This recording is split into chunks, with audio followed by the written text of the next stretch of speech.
Hello friends, my self Dimple Sharma और हम आज पार्ट सेकंड कर रहे हैं इलेक्ट्रिक करंट का, जो कि बीएससी फर्स्ट ईयर फिजिक्स का टॉपिक है। ओके, फर्स्ट हमारे पास आज पार्ट 2 में क्या है, ओम्स लॉ। ओम्स लॉ क्या होता है, बहुत बेसिक है। अकॉर्डिंग टू दिस लॉ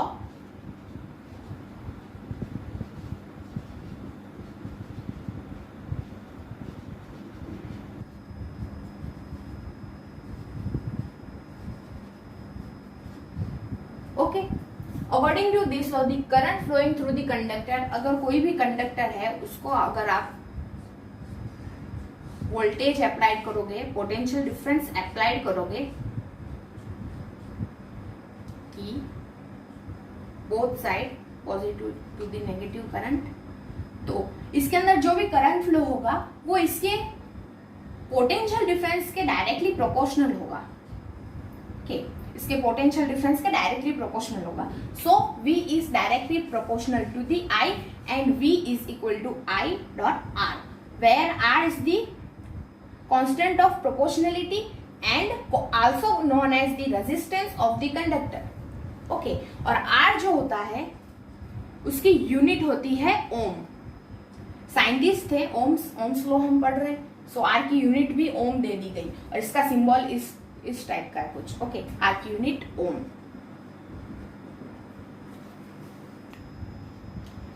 अगर इस कंडक्टर की लेंथ L है और इसका क्रॉस सेक्शन एरिया A है, तो यहां से ये पाया गया कि एक्सपेरिमेंट्स में ये पता लगा कि जो रेजिस्टेंस होता है कंडक्टर का वो directly proportional to length of the conductor होता है and inversely proportional to the cross section area of the conductor.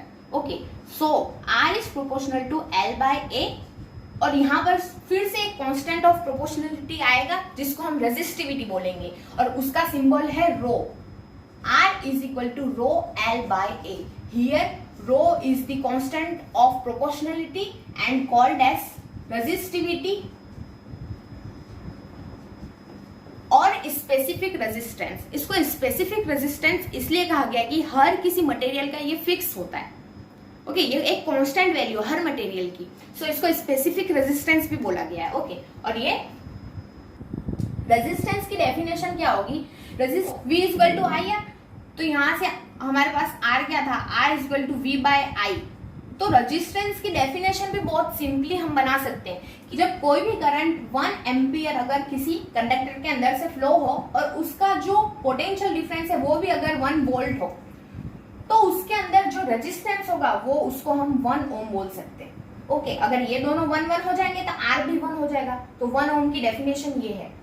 Okay, और रेजिस्टिविटी की डेफिनेशन क्या है, रेजिस्टिविटी की डेफिनेशन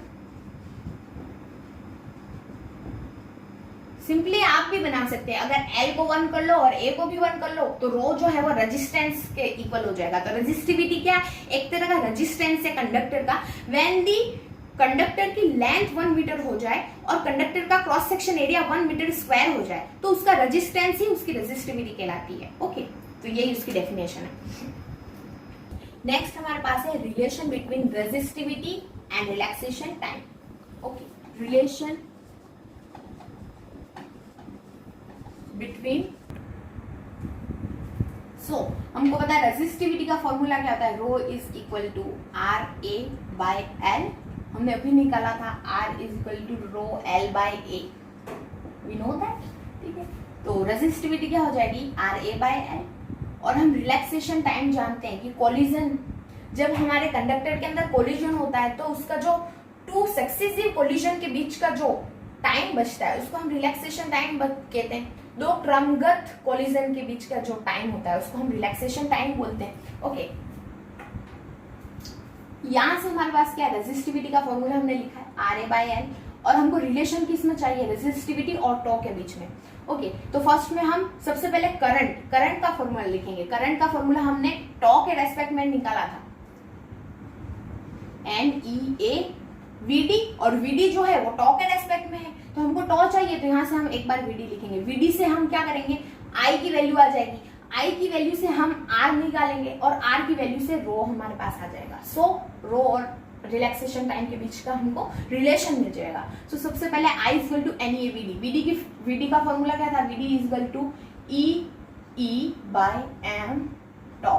हियर स्मॉल ई क्या था हमारे पास, इलेक्ट्रॉन का चार्ज, एम क्या था इलेक्ट्रॉन का मास, एंड ई क्या था इलेक्ट्रिक फील्ड, एंड टॉ क्या था रिलैक्सेशन टाइम। ओके, तो एन ई ए और V D E by M dot tau, it will be N E square A E by M dot tau. Okay, I हमारे पास आ गया, इसको name दे देंगे equation first.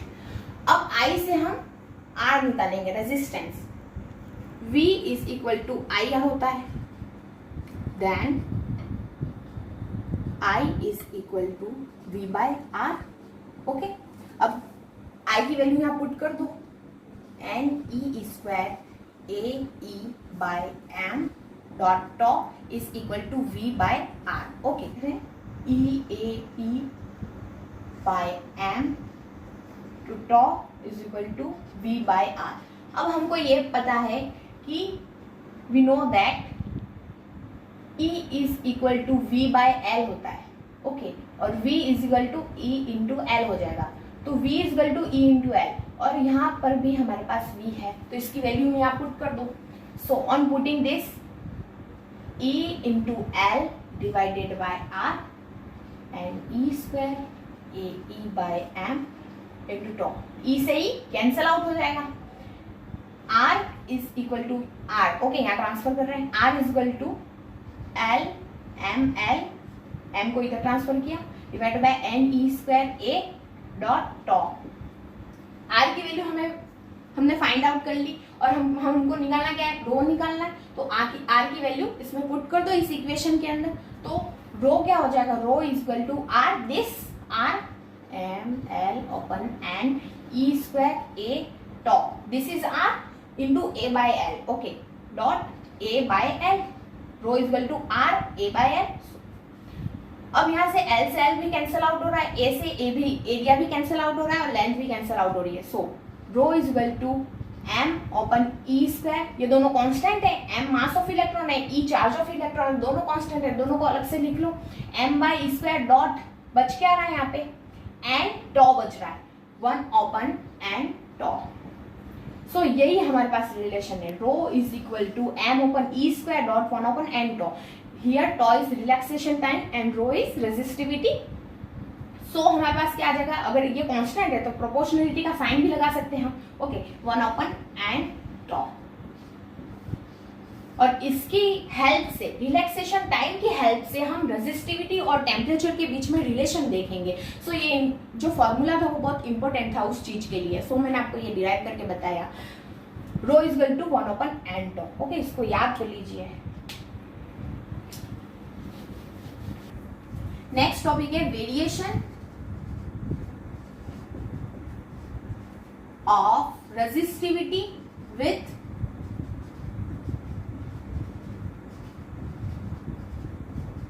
Temperature. Okay, resistivity जो है वो टेम्परेचर के साथ कैसे वेरी करती है, और तीनों के लिए हम पढ़ेंगे, कंडक्टर, सेमीकंडक्टर एंड इंसुलेटर। तो फर्स्ट हम पढ़ रहे हैं कंडक्टर्स के लिए। फॉर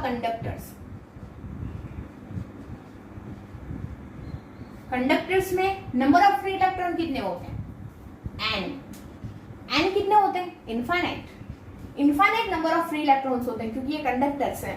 ओके, और इनके अंदर बैंड गैप होता ही नहीं है, ईजी, बैंड गैप से आपने ईजी को डिनोट किया है, ईजी 0 होता है, बैंड गैप होता ही नहीं इनके अंदर। आपने बैंड थ्योरी पढ़ी होगी, ओवरलैप हो जाते हैं दोनों बैंड्स।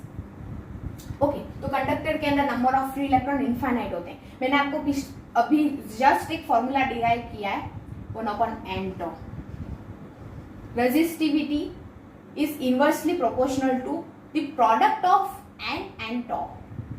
एन है number of free electrons, and tau है रिलैक्सेशन टाइम। तो as we increase temperature, as the temperature increases, the resistivity of conductors rho also increases.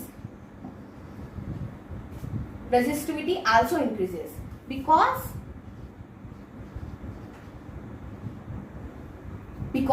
जब आप टेम्परेचर बढ़ाओगे तो n को तो कोई फर्क नहीं पड़ने वाला है, एन को कुछ भी फर्क नहीं पड़ेगा, क्योंकि नंबर ऑफ फ्री इलेक्ट्रॉन्स पहले से इनफाइनाइट है। टेम्परेचर आप बढ़ाएंगे तो आप कहेंगे कि जो इलेक्ट्रॉन्स है वो अपने एक्साइटेड स्टेट्स में जाते हैं और फिर नंबर ऑफ फ्री इलेक्ट्रॉन की संख्या बढ़ जाएगी, नंबर ऑफ फ्री इलेक्ट्रॉन बढ़ जाएंगे, बट यहाँ तो पहले से ही बढ़े हुए हैं, पहले से इनफाइनाइट है, इसलिए एन को तो कोई फर्क पड़ेगा ही नहीं। अब बात आती है टॉ की, रिलैक्सेशन टाइम की। तो टॉ क्या था, टॉ क्या होता है, जैसे कि कोई एक एटम है, सॉरी कोई दो इलेक्ट्रॉन है, ओके, तो दोनों इलेक्ट्रॉन के बीच में जब कॉलिजन होगा तो इसके बीच में टाइम इंटरवल कितना लगा, कितने टाइम में दो इलेक्ट्रॉन कोलाइड हुए, तो वही होता है हमारा रिलैक्सेशन टाइम।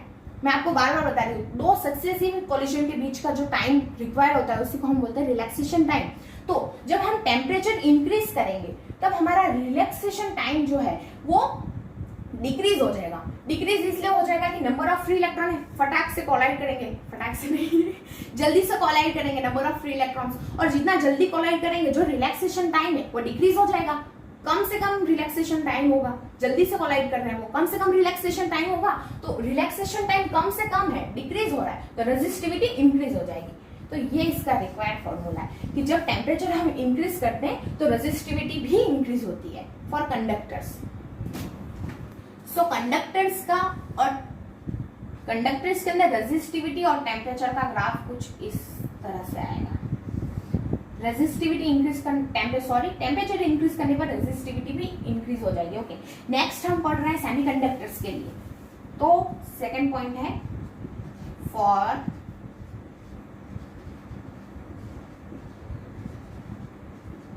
सेमीकंडक्टर्स। सेमीकंडक्टर्स के अंदर बैंड गैप थ्योरी आपने देखी होगी। बैंड गैप बहुत ही कम होता है, ओके, गैप बहुत कम होता है, एनर्जी का गैप, एनर्जी गैप बहुत कम होता है। वैलेंस शेल के जो इलेक्ट्रॉन है वो कंडक्टर बैंड के अंदर आ जाएंगे अगर आप उसको थोड़ा भी टेम्परेचर प्रोवाइड करेंगे। So number of free electrons increase होंगे। यहाँ पे number of free electron infinite नहीं है सेमीकंडक्टर्स के अंदर, तो जैसे आप टेम्परेचर इंक्रीज करेंगे number of free electron increase होंगे। Okay, resistivity is inversely proportional to N tau, N increase हो रहा है, रिलैक्सेशन टाइम डिक्रीज होगा। एज आपने कंडक्टर्स के अंदर मैंने आपको जो समझाया था इसमें भी ऐसा ही होगा कि कॉलिजन जो होगा वो बहुत फास्टली होगा, टेम्परेचर आप प्रोवाइड करेंगे, नंबर ऑफ फ्री इलेक्ट्रॉन्स बढ़ जाएंगे, उनके अंदर कॉलिजन जल्दी से होगा और रिलैक्सेशन टाइम डिक्रीज हो जाएगा। तो रिलैक्सेशन टाइम डिक्रीज हो जाएगा और रेजिस्टिविटी यहाँ पर इंक्रीज होनी चाहिए बट इंक्रीज नहीं होती है। यहाँ पर रेजिस्टिविटी इंक्रीज इसलिए नहीं होती है क्योंकि ये टॉ तो डिक्रीज कर रहा है बट ये number of free electron increase कर रहे हैं, और मोर अफेक्टिवली ये जो नंबर ऑफ फ्री इलेक्ट्रॉन है वो इन दोनों के प्रोडक्ट को अफेक्ट कर रहे हैं, और ये टोटल एन इंटू टॉ का जो प्रोडक्ट है, एन इंटू टॉ का जो प्रोडक्ट है वो इंक्रीज हो जाएगा। ओके, एन ज्यादा अफेक्ट करेगा इसके प्रोडक्ट को क्योंकि नंबर ऑफ फ्री इलेक्ट्रॉन ज्यादा तेजी से बढ़ रहे हैं बजाय रिलैक्सेशन टाइम के। सो इन दोनों का प्रोडक्ट इंक्रीज हो जाएगा। जब इन दोनों का प्रोडक्ट इंक्रीज होगा तो रेजिस्टिविटी डिक्रीज हो जाएगी। टेम्परेचर इंक्रीज करने पे number of free electron increase हुए, नंबर ऑफ फ्री इलेक्ट्रॉन तो इंक्रीज हुए बट रिलैक्सेशन टाइम डिक्रीज हुआ, बट इन दोनों का जो प्रोडक्ट है उसका जो वो रेशो है वो इंक्रीज होगा, और ये जब इंक्रीज होगा तो रेजिस्टिविटी डिक्रीज हो जाएगी। हैंस टेम्परेचर इंक्रीज करने पर जो रेजिस्टिविटी है वो डिक्रीज हो रही है। ये इन दोनों के बीच का रिक्वायर्ड रिलेशन है। So temperature is inversely proportional to the resistivity for semiconductors. Okay, और इसका जो ग्राफ होगा वो इस तरह से बनेगा, यहाँ पर अगर टेम्परेचर है और यहाँ पर अगर रेजिस्टिविटी है। ओके, नेक्स्ट हम देख रहे हैं इंसुलेटर्स के लिए। इंसुलेटर्स के लिए क्या होता है, rho is inversely proportional to N into tau. यहाँ इंसुलेटर में नंबर ऑफ फ्री इलेक्ट्रॉन्स जो होते हैं वो नेग्लिजिबल होते हैं और can be we consider it as a zero, we can consider. Okay, तो ये जीरो के इक्वल होते हैं या फिर नेग्लिजिबल होते हैं। ओके, और number of free electron negligible होंगे तो जो रिलैक्सेशन टाइम है वो इंक्रीज हो जाएगा। कोई दो इलेक्ट्रॉन्स कोलाइड करेंगे, कोलाइड तो तब करेंगे ना जब ये फ्री इलेक्ट्रॉन्स होंगे, नहीं होते ऐसा नहीं, कुछ फ्री इलेक्ट्रॉन्स होते भी हैं बट बहुत कम होते हैं, तो बहुत कम फ्री इलेक्ट्रॉन्स होंगे तो इन दोनों के बीच में कोलाइड करने के लिए लगने वाला जो टाइम पीरियड है वो बहुत ही बढ़ जाएगा, ज्यादा हो जाएगा, जो कि होता है रिलैक्सेशन टाइम। यही टाइम तो रिलैक्सेशन टाइम होता है। तो इन दोनों के बीच में लगने वाला जो टाइम है वो बहुत इंक्रीज हो जाएगा, तो टो इंक्रीज हो जाएगा बिकॉज फ्री इलेक्ट्रॉन्स नेग्लिजिबल है। जैसे टो इंक्रीज हो जाएगा तो हमारी जो रेजिस्टिविटी है वो डिक्रीज हो जाएगी, एन तो इसको अफेक्ट कर ही नहीं रहा है, ये तो नेग्लिजिबल है। ओके, तो ये जो रिलैक्सेशन टाइम है वो इंक्रीज हो जाएगा और रेजिस्टिविटी जो है वो डिक्रीज हो जाएगी, इनवर्स है दोनों। और जैसे ही रेजिस्टिविटी डिक्रीज हो जाएगी, hence resistivity as decreases on increasing temperature. हमने टेम्परेचर इंक्रीज किया था तो कुछ इलेक्ट्रॉन्स जो थे वो फ्री इलेक्ट्रॉन्स हो गए, बट ज्यादातर तो नेग्लिजिबल ही है। ज्यादातर अपनी इनका जो एनर्जी का बैंड गैप होता है वो बहुत ज्यादा होता है। देखिए, इसका वैलेंस बैंड और कंडक्टिंग बैंड के बीच का जो गैप होता है, एनर्जी गैप, वो बहुत ज्यादा होता है। आप टेम्परेचर उसको प्रोवाइड करेंगे तो ये इंक्रीज तो होगा बट एक्सपोनेंशियली इंक्रीज होगा, इतना जल्दी नहीं होगा। नेक्स्ट है हमारे पास करंट डेंसिटी। इसको जे से रिप्रेजेंट करते हैं। Okay, it is the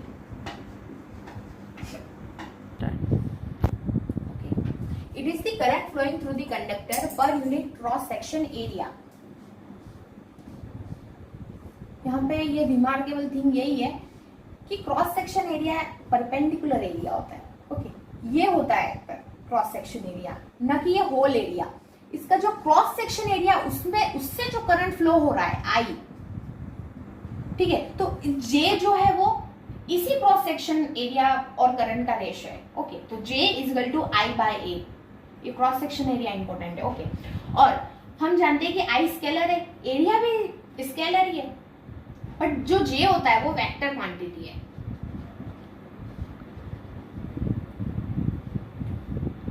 this is vector quantity, ये वेक्टर क्वांटिटी है क्योंकि इसकी डायरेक्शन होती है और ये वेक्टर अलजेब्रा रूल को भी फॉलो करती है। Okay, has direction in the direction to the direction of current। इसकी डायरेक्शन करंट की डायरेक्शन के परपेंडिकुलर होती है। ओके, तो हमने करंट डेंसिटी पढ़ लिया। अब हम नेक्स्ट एक और रिलेशन पढ़ेंगे।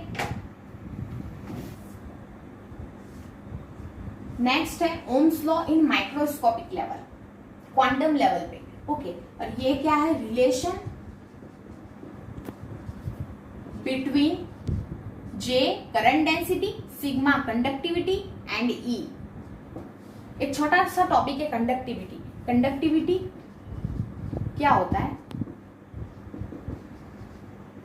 इसको सिग्मा से डिनोट करते हैं और कंडक्टिविटी जो होता है वो रेजिस्टिविटी का इनवर्स होता है, 1/ρ रेजिस्टिविटी। ओके, और रेजिस्टिविटी की यूनिट क्या होती है? रेजिस्टिविटी की यूनिट होती है ओम मीटर। सो कंडक्टिविटी सिग्मा की यूनिट होती है ओम इनवर्स मीटर इनवर्स, और इसको सीमेन भी बोलते हैं। ओके, तो ये छोटा सा टॉपिक था कंडक्टिविटी। तो जे सिग्मा और ई के बीच का रिलेशन है और उसको ही हम बोलते हैं ओम्स लॉ। और ये क्या है? J is equal to sigma E होता है।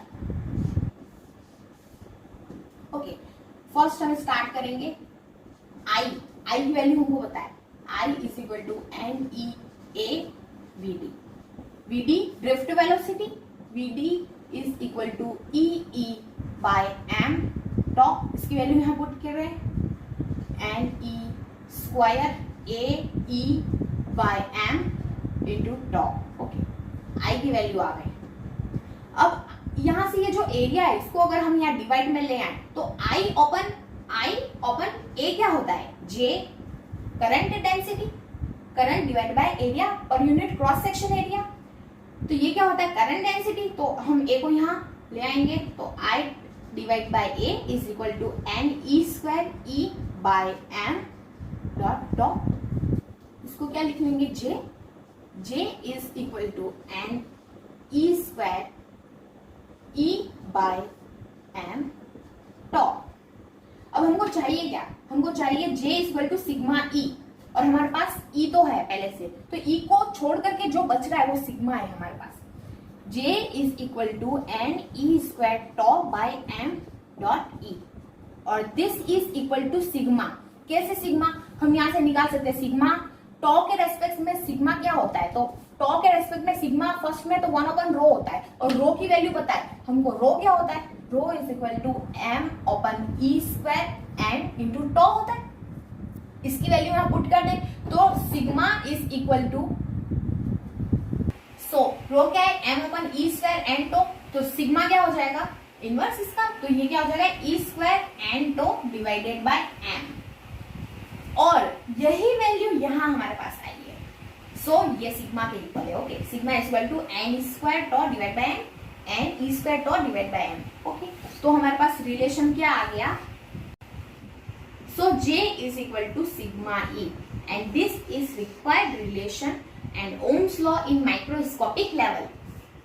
अगर कोई मिस्टेक हो गई हो तो उसके लिए सॉरी फ्रेंड्स, और अगर आपको मेरा लेक्चर अच्छा लग रहा है तो प्लीज मुझे सपोर्ट करो, लाइक करो, शेयर करो, सब्सक्राइब करो एंड कमेंट। Thank you.